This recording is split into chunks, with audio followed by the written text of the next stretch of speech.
आखिरकार 50 साल का पुराना रिश्ता गुलाम नबी आज़ाद का कांग्रेस से आज टूट गया। 50 साल के रिश्ते के हवाले से 5 सफ़हात पर इस्तीफ़ानामा लिख करके गुलाम नबी आज़ाद ने पार्टी की सदर सोनिया गांधी को भेज दिया है। बुनियादी रुकनियत से उन्होंने इस्तीफ़ा दे दिया है। गुलाम नबी आज़ाद कांग्रेस से आज आज़ाद हो गए हैं। पार्टी हाईकमान पर हमला करते हुए उन्होंने अपने इस्तीफानामे में कहा है कि इंतखाबी अमल का मजाक और ढोंग बना दिया गया है। कांग्रेस के सीनियर लीडर गुलाम नबी आज़ाद ने आज पार्टी के तमाम ओहदों से इस्तीफा दे दिया है। बशमूल बुनियादी क़यादत 5 सफ़हात पर मुश्तमिल एक नोट पार्टी के अबूरी सदर सोनिया गांधी को भेज दिया गया है, जहां उन्होंने पार्टी के साथ अपनी तवील वाबस्तगी और इंदिरा गांधी के साथ साथ राजीव गांधी के अपने करीबी ताल्लुकात को याद किया है। सेहत के मसाइल का हवाला देते हुए जम्मू कश्मीर के तंजीमी ओहदे से इस्तीफा देने के बाद चंद दिन बाद ही गुलाम नबी आज़ाद ने अपना तफसीली इस्तीफानामा भेज दिया है और कांग्रेस पार्टी की सूरत हाल पर कहीं न कहीं उन्होंने तबसरा किया है।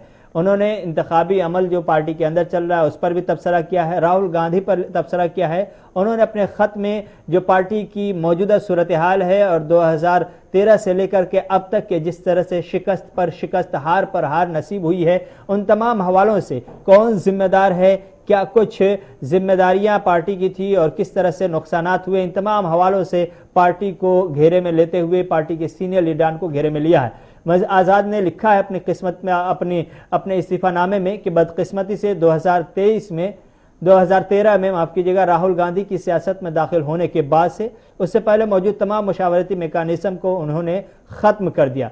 73 साल लीडर गुलाम नबी आज़ाद ने सोनिया गांधी को नामजद शख्सियत करार दिया और कहा कि राहुल गांधी और उनके सिक्योरिटी गार्ड्स वगैरह फैसले लिया करते हैं।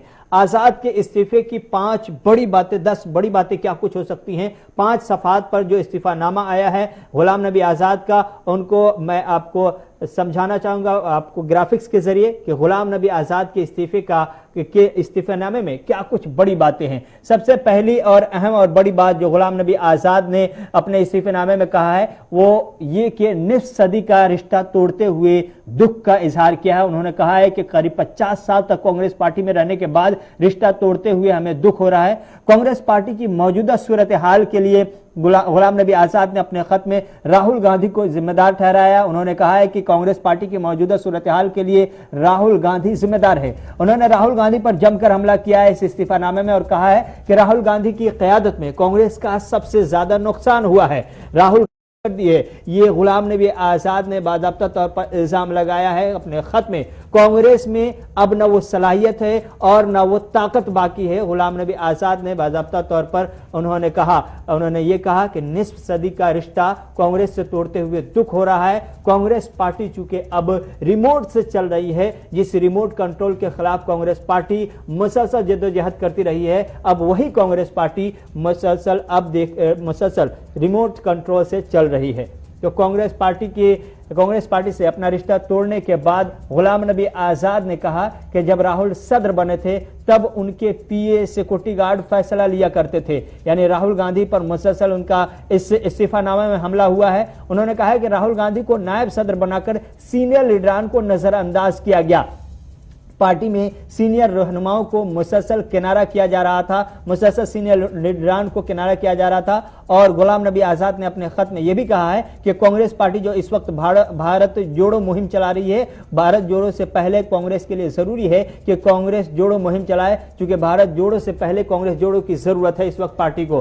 पार्टी के अंदर इंतजामी इंतखाबात का सिर्फ ड्रामा चल रहा है। जो प्रेसिडेंशियल इलेक्शन है, सेक्रेटरी, चीफ सेक्रेटरी और दीगर जो इंतजामी उमूर के इंतखाबात हुए हैं या होने वाले हैं, उन तमाम के हवाले से बाज़ाब्ता तौर पर गुलाम नबी आज़ाद ने कहा है कि ये जो इलेक्शन का ड्रामा किया जा रहा है ये सिर्फ दिखावटी है, इसके अंदर कुछ नहीं है। सारे फैसले राहुल गांधी के हैं, सारे फैसले राहुल गांधी के कहने से होते हैं। राहुल गांधी जो फैसला कर देते हैं वही सब कुछ होता है। ये सिर्फ दिखाने वाली बात है कि इलेक्शन हो रहे हैं, इलेक्शन कुछ नहीं होता, ये सिर्फ और सिर्फ दिखावा होता है। कांग्रेस की टॉप लीडरशिप कांग्रेस पार्टी के लिए संजीदा नहीं है। मुसलसल टॉप लीडरशिप पर गुलाम नबी आज़ाद की जानिब से इस खत में हमला किया गया है और कहा गया है कि टॉप लीडरशिप ही कांग्रेस पार्टी के लिए संजीदा नहीं है। 2013 से लेकर के 2022 तक के मुसलसल इंतखाबात में शिकस्त मिल रहे हैं और आज हालत यह है कि सिर्फ 2 रियासतों में में जाकर के सरकार बची हुई है। बकिया रियासतें 25 रियासतें इस 2013 से लेकर के 2022 तक के दरमियान कांग्रेस पार्टी से चली गई। टॉप लीडरशिप ने बहुत ही ज्यादा संजीदगी का मुजाहरा नहीं किया। नतीजे में सीनियर लीडरान को किनारा किया गया, राहुल गांधी को आगे बढ़ाने की कोशिश की गई और राहुल गांधी ने जिस तरह से पार्टी को चलाया उससे बंटाधार हुआ है। पार्टी का ज्यादातर नुकसान राहुल गांधी की वजह से ही पार्टी को हुआ है। तो गुलाम नबी आजाद ने बाकायदा तौर पर अपने खत में सीनियर कांग्रेसी रहनुमा जो नायब सदर भी थे, सब सदर भी थे, राहुल गांधी को सिरे से बाकायदा तौर पर चुन चुन करके निशाना बनाया है और उन्होंने उस दौर को भी याद किया जब राहुल गांधी ने पार्लियामेंट के अंदर बिल के मसौदे को फाड़ दिया था। उसको राहुल गांधी पर तबसरा करते हुए कांग्रेस के साबिक सीनियर रहनुमा गुलाम नबी आजाद ने कहा कि राहुल गांधी का पार्लियामेंट के अंदर बिल के मसौदे को फाड़ना बचकाना हरकत थी, यह हरकत नहीं होनी चाहिए थी। राहुल गांधी को मुसलसल कटघरे में गुलाम नबी आजाद ने खड़ा किया है और उन्होंने बताया कि 50 सालों का यह रिश्ता तोड़ते हुए वो काफी तकलीफ में है, लेकिन उनके पास जब सारे दरवाजे बंद हो गए थे कांग्रेस पार्टी में रहने के और कांग्रेस पार्टी में कोई खातिर नहीं मिलने की या कोई अहमियत नहीं मिलने की या सीनियर लीडरान को दरकिनार करने की, उनकी अहमियत नहीं देने की या उनके तौहीन करने की या उनको किनारा करने की ये जो मुसलसल कोशिश हो रही थी, अब वक्त आ गया था कि फैसला कोई किया जाए और फैसला लेते हुए उन्होंने बाकायदा तौर पर कांग्रेस पार्टी से अलग होने का, बुनियादी रुकनियत से इस्तीफा देने का फैसला कर लिया है और अब अपना इस्तीफानामा कांग्रेस के साबिक सीनियर रहनुमा गुलाम नबी आजाद जो सेंट्रल मिनिस्टर थे, इंदिरा गांधी से लेकर राजीव गांधी से लेकर के यूपीए 2 में भी बाकायदा तौर पर वो मंत्री रहे हैं, वजीर रहे हैं, वजारत के बहुत सारे हिस्सों पर बहुत सारे पोस्ट पर जिम्मेदारियां निभा चुके हैं, जम्मू कश्मीर के वजीर आला की जिम्मेदारी निभा चुके हैं। एक लंबा उनका पॉलिटिकल करियर है, सियासी करियर है, वजारतों पर उन्होंने बहुत ज्यादा काम किया है, जम्मू कश्मीर से लेकर के दिल्ली तक के उन्होंने कई अहम फैसले भी किए, कई अहम जिम्मेदारियां भी निभाई हैं। लेकिन ये सब कांग्रेस की पार्टी में रहते हुए, कांग्रेस के अंदर रहते हुए ये 50 साल सियासी करियर कांग्रेस के साथ जो रहा है, गुलाम नबी आजाद का जो डोडा से निकलकर दिल्ली तक पहुंचे थे और दिल्ली में कई अहम वजारत का कलमदान उनको सौंपा गया था, उनकी जिम्मेदारी निभाई थी। अब डोडा फिर लौटने की प्लानिंग कर रहे हैं क्योंकि कांग्रेस पार्टी को उन्होंने छोड़ दिया है। अब आगे की सियासत क्या कुछ हो सकती है, गुलाम नबी आजाद आगे क्या कुछ कर सकते हैं, कांग्रेस पार्टी के अंदर क्या कुछ होने जा रहा है, इसको भी आपको ग्राफिक्स के जरिए समझाने जा रहे हैं और ये बताने जा रहे हैं कि आगे की सियासत क्या कुछ हो सकती है। गुलाम नबी आजाद के इस्तीफे के बाद आनंद शर्मा की बारी, कांग्रेस छोड़ने का मन बना रहे हैं मनीष तिवारी, शशि थरूर भी पार्टी छोड़ने की कर सकते हैं तैयारी। ये 3 बड़े नाम हैं जो अभी सामने आ रहे हैं। गुलाम नबी आजाद के बाद आनंद शर्मा भी कांग्रेस पार्टी छोड़ सकते हैं। कांग्रेस पार्टी गुलाम नबी आजाद के इस्तीफे के बाद बाकायदा तौर पर हलचल की शिकार है और इस तरह से इंतशार की शिकार है और इसमें आनंद शर्मा का नाम भी आ रहा है कि वो भी पार्टी से नाराज चल रहे हैं और वो भी पार्टी छोड़ सकते हैं। कांग्रेस छोड़ने का मन इस वक्त मनीष तिवारी भी बना रहे हैं क्योंकि मनीष तिवारी से की पार्टी से पहले ही नाराजगी है और इस नाराजगी के बीच में अब मनीष तिवारी भी मुमकिन है कि कांग्रेस पार्टी से आइंदा चंद दिनों में इस्तीफे का ऐलान कर दे। शशि थरूर ने भी बाकायदा तौर पर कहा है कि हमारे पास दूसरा बेहतरीन ऑप्शन है। उन्होंने भी इशारा दे दिया है कि हम भी तैयारी कर रहे हैं। तो ये गुलाम नबी आजाद के इस्तीफे के बाद की सूरत हाल बनते हुई दिखाई दे रही है। आगे की सियासत नए अंदाज में बाकायदा तौर पर आगे बढ़ रही है। कांग्रेस खेमे से निकलने की तैयारी में गुलाम नबी आजाद के बाद राज बब्बर भी हैं। राज बब्बर भी गुलाम नबी आजाद की राह पर चल सकते हैं। भूपेंद्र सिंह हुड्डा, मुकुल वासनिक, मिलिंद देवड़ा ये भी मन बना रहे हैं और इनका भी मन अब डोलने लगा है और यह भी मुमकिन है कि कोई फैसला ले सकते हैं। जम्मू कश्मीर में आजाद लॉबी के कई लीडरान भी बाकायदा तौर पर इस्तीफा दे चुके हैं। जम्मू कश्मीर में आजाद लॉबी के कई लीडरों ने अभी तक इस्तीफा दिया है। उसमें अमीन भट्ट का नाम सामने आया है और एक दो और नाम आए हैं जिन्होंने बाकायदा तौर पर इस्तीफा दे दिया है और कई इस्तीफानामा सोशल मीडिया पर वायरल भी हो रहा है। तो इस तरह से जम्मू कश्मीर में कांग्रेस पार्टी के अंदर भी इंतशार है और कई आजाद लॉबी से रिलेटेड जो पार्टी हैं, जो लीडरान हैं, वो इस्तीफा दे रहे हैं। तो गुलाम नबी आजाद के राह पर दूसरे जो कांग्रेस के सीनियर लीडरान हैं वो भी निकलने की तैयारी में हैं। ग्रुप 23 अब ग्रुप 23 फिर से एक्टिव हो गया है और ग्रुप 23 के लीडर बना सकते हैं नई पार्टी। क्योंकि खबर यह मिल रही है कि इतवार के दिन सियासी फुक पर नई पार्टी का सूरज तुलू हो सकता है, यानी इतवार के दिन नई पार्टी बनाई जा सकती है, ऐलान हो सकता है नई पार्टी का, और ग्रुप 23 का अहम रोल हो सकता है। कपिल सिब्बल जो पार्टी सियासत से अलग होकर के बाकायदा तौर पर राज्यसभा पहुंचे हैं, लेकिन उन्होंने कांग्रेस पार्टी से इस्तीफा तो जरूर दिया, अभी किसी पार्टी में नहीं है, समाजवादी पार्टी के सपोर्ट से वो राज्यसभा पहुंचे हैं। लेकिन अब खबर मिल रही है कि कपिल सिब्बल भी गुलाम नबी आजाद के साथ ग्रुप 23 का हिस्सा बनने के लिए वापस पॉलिटिकल पार्टी में आना चाहते हैं और इसके साथी बन सकते हैं गुलाम नबी आजाद के। तो इस वक्त की जो सूरत हाल, सियासी सूरत हाल आगे बढ़ती नजर आ रही है। ग्रुप 23 फिर से एक्टिव होता हुआ दिखाई दे रहा है, और ऐसे में जो खबर मिल रही है वो ये कि ग्रुप 23 फिर से एक्टिव हो सकता है। लेकिन इस बीच आगे बढ़ेंगे और इस वक्त बड़ी खबर आ रही है, और बड़ी खबर गुलाम नबी आजाद के हवाले से आ रही है। गुलाम नबी आजाद के हवाले से बड़ी खबर आ रही है कि गुलाम नबी आजाद ने नई पार्टी बनाने का बाकायदा तौर पर ऐलान कर दिया है। आजाद नई पार्टी बनाएंगे, गुलाम नबी आजाद ने नई पार्टी बनाने का ऐलान कर दिया है। इस वक्त की बड़ी खबर, गुलाम नबी आजाद ने इस्तीफा देने के बाद कहा कि मैं अपनी नई पार्टी बनाऊंगा और मैं जम्मू कश्मीर जा रहा हूं, जम्मू कश्मीर में अपनी नई पार्टी बनाऊंगा। गुलाम नबी आजाद की तरफ से बड़ा बयान दिया गया है, जम्मू कश्मीर में अपनी पार्टी बनाऊंगा। जम्मू कश्मीर में पहले से ही कई पार्टियां हैं और उसमें कांग्रेस के खिलाफ में गुलाम नबी आजाद एक नई पार्टी बनाएंगे, क्योंकि जम्मू कश्मीर में कांग्रेस की जो आजाद की लॉबी है, उस लॉबी ने भी अपने तौर पर बाकायदा तौर पर इस्तीफा देना शुरू कर दिया है गुलाम नबी आजाद की हिमायत में। लेकिन इस वक्त खबर यह मिल रही है कि गुलाम नबी आजाद ने ऐलान किया है कि वो अब नई पार्टी बनाएंगे, अब नई पार्टी बनाएंगे। इस बीच खबर यह मिल रही है कि वो जल्द ही जम्मू कश्मीर जाने वाले हैं और वहां जाकर के नई पार्टी का ऐलान कर सकते हैं। इस खबर पर मजीद तफसीलात के साथ हमारे chief executive editor Ishfaq Gauhar जुड़ चुके हैं। इशफाक का बहुत बहुत शुक्रिया। खबर मिल रही कि गुलाम नबी आजाद ने ऐलान कर दिया नई सियासी इनिंग का, और नई सियासी इनिंग के कप्तान खुद होंगे, वो अपनी पार्टी बनाएंगे। ये अपनी पार्टी में कौन कौन लोग होंगे, क्या जम्मू कश्मीर में जो कांग्रेस खेमा है वो कांग्रेस खेमा करीब करीब खत्म हो जाएगा, गुलाम नबी आजाद के हिस्से में आ जाएगा, या फिर कोई और लोग हैं जो कांग्रेस से टूट करके गुलाम नबी आजाद के साथ जाने वाले हैं। ये नई पार्टी का रंग रूप और खद्दोखाल क्या कुछ कैसा कहता है और कहां मीटिंग चल रही है?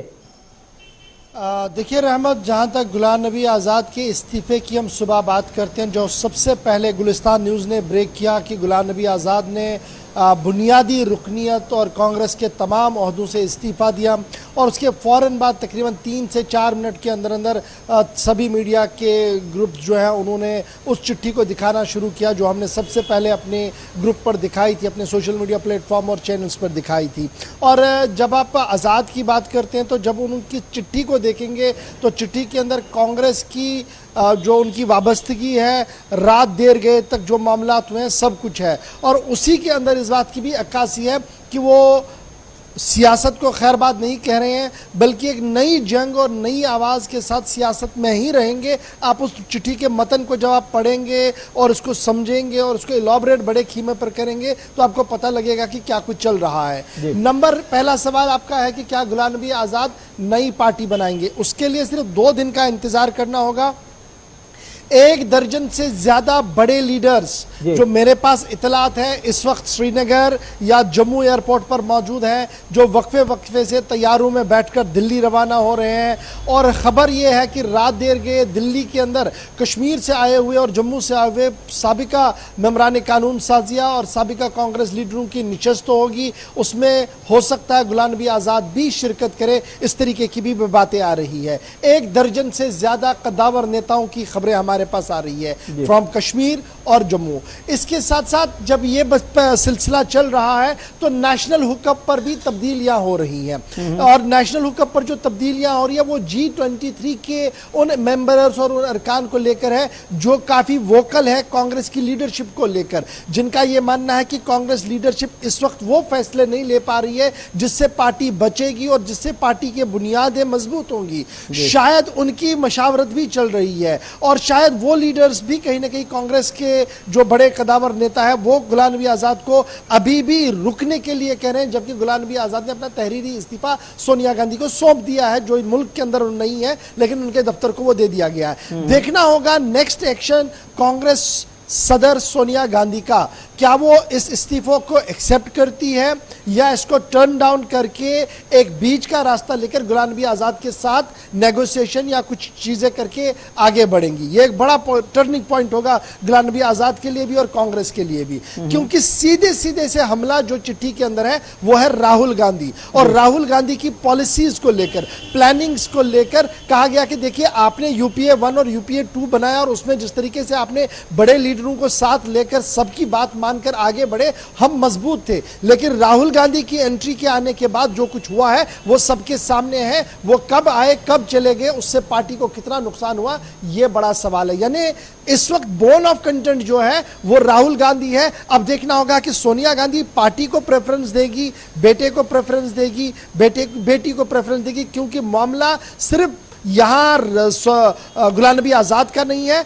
8 नए चेहरे भी, जिनका कुछ नाम अभी थोड़ी देर पहले आपने चलाया, कुछ 8 चेहरे और भी ऐसे हैं जिनका मानना है कि वो कांग्रेस के साथ राब्ते में है, और वो लगातार पार्टी लीडरशिप को ये बता रहे हैं कि ये जो ड्रामा किया जा रहा है कि इलेक्शंस होंगे वो कैसे किए जाएंगे, जबकि बुनियादी सतह पर, ग्राउंड जीरो पर जो इलेक्शंस होने चाहिए थे, ब्लॉक लेवल पर, डिस्ट्रिक्ट लेवल पर, स्टेट लेवल पर, प्रोविंस लेवल पर, वो हुए ही नहीं है। और चंद सिलेक्ट लोगों की तरफ से डेलीगेट्स और मेंबर्स को बना जो ग्रुप ऑफ जनरल सेक्रेटरीज हैं उन्होंने साइन करके सोनिया गांधी को सौंपा है। ये जो फर्जी सिस्टम चलाया जा रहा है, यही बुनियादी वजह है कि पार्टी मजबूत नहीं है। वो आवाजें आज दोबारा कांग्रेस ऑफिस से सुनने को मिल रही है। तो ये एक पहलू है नेशनल हुकअप का। जहां तक जम्मू कश्मीर की हम बात करें तो जम्मू कश्मीर के अंदर कांग्रेस क्या ये वो बेदाग चेहरा था जो सिर्फ कांग्रेस के लिए एक्सेप्टेबल नहीं था, बल्कि कांग्रेस के बाहर आम लोग और कांग्रेस के बाहर जो पॉलिटिकल पार्टीज हैं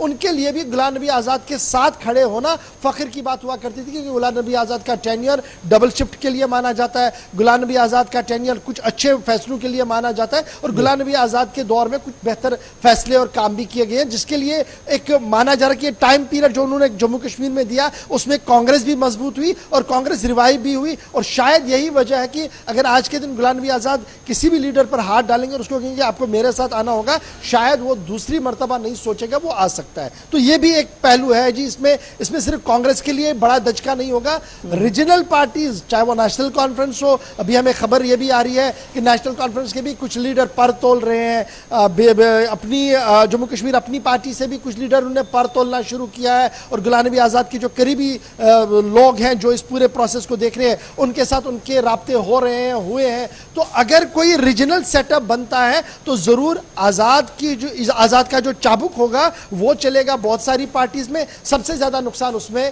प्रदेश कांग्रेस कमेटी जम्मू कश्मीर को होगा, चाहे वो इस बात को माने या न माने।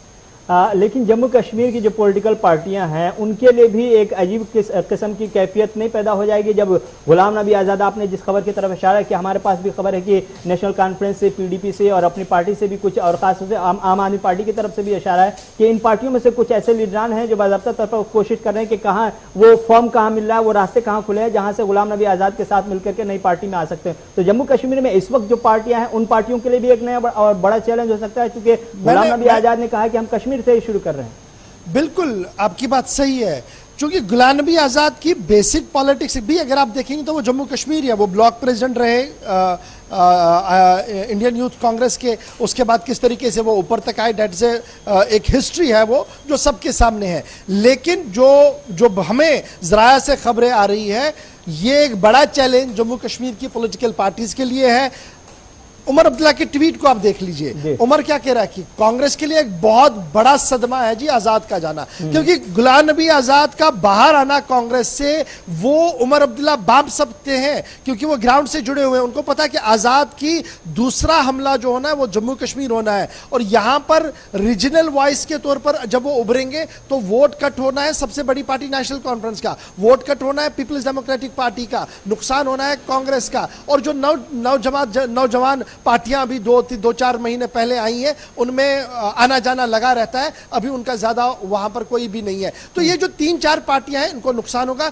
बीजेपी को लेके एक अच्छी राहत है कि कांग्रेस का वोट जम्मू के अंदर अब डिवाइड हो गया, वो डायरेक्टली फायदा कहीं ना कहीं बीजेपी के लिए। और यही वजह है कि बीजेपी की तरफ से जो रिएक्शन सुबह से आ रही है, वो आप देखिएगा, उनकी बॉडी लैंग्वेज को देखिएगा, वो इस बात को आप मान रहे हैं कि जो नुकसान उन्हें हो रहा था 8 से 9 सीटों का कहीं कहीं पर, वो नुकसान अब कम हो जाएगा। अगर आजाद किसी भी ग्रुप में जाएं, आजाद खुद रहे या आजाद की लॉबी चुनाव लड़े, तो वो सिर्फ वोट करेगा जी कांग्रेस का, वहां पर एंटी इनकम्बेंसी वोट का करेगा, और बीजेपी बीच का रास्ता लेकर आगे बढ़ सकती है इसमें। तो कहीं ना कहीं बीजेपी के लिए भी ये राहत की सांस है।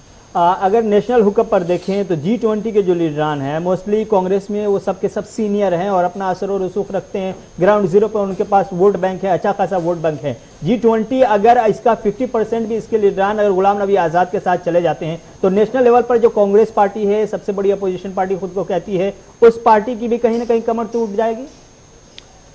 देखिए, आनंद शर्मा, गुलाम नबी आज़ाद, कपिल सिब्बल और वो सारे नेता जिनके नाम आप गिनवा रहे हैं जी, इनकी एग्जिस्टेंस है ग्राउंड पे। जी जी। और जब किसी लीडर की एग्जिस्टेंस ग्राउंड पर हो और पार्टी हाशिए पर हो, 2003 के बाद आप सत्ता से हर स्टेट से बाहर जा रहे हैं, आप हर स्टेट में मार्जिनलाइज हो रहे हैं, कहीं पर भी आप कोई मैजिकल रिवर्स करके वापस नहीं आ रहे हैं, अपनी पोजीशन मजबूत कर रहे हैं। बल्कि जहां पर आपके 14 एमएलए थे, आज के दिन में आपके 2 एमएलए, जहां पर कोई भी एमएलए नहीं थे वहां पर आपका पत्ता साफ है। तो ये सारी चीजें जैसे आप ग्राउंड जीरो पर देखेंगे तो कांग्रेस के लिए एक बहुत बड़ा दचका है, और नेशनल हुकअप पर जब आप देखेंगे तो जरूर इसका नुकसान कांग्रेस को उठा